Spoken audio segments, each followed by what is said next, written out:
How are you able to keep your ego in check with, what's happened over the past decade, just absolutely blowing up and becoming, famous, essentially, acquiring I wealth? read a paper a long time ago called Relations Between the Ego and the Unconscious, which is written by Carl Jung. And it's a great paper, but no one can understand it unless they know what it's about. It's about that problem. So I talk about archetypal matters, right? And that has produced a focus of attention on my work. Well, that's not me. You have to make sure that you don't confuse yourself with the truth, let's say, like in a personal manner.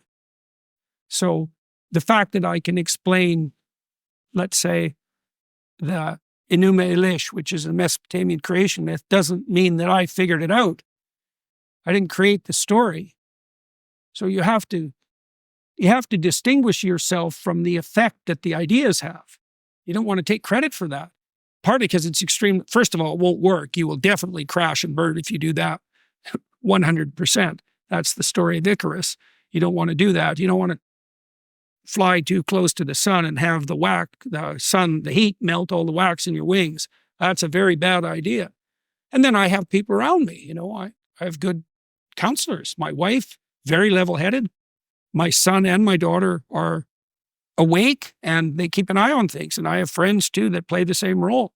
So we're evaluating and watching all the time, trying to be careful. And I try to be careful. And remember too, to be grateful for all the opportunities that I have and for the fact that people aren't throwing stones at me, which they easily could be. I think gratitude is definitely a formidable opponent for an ego.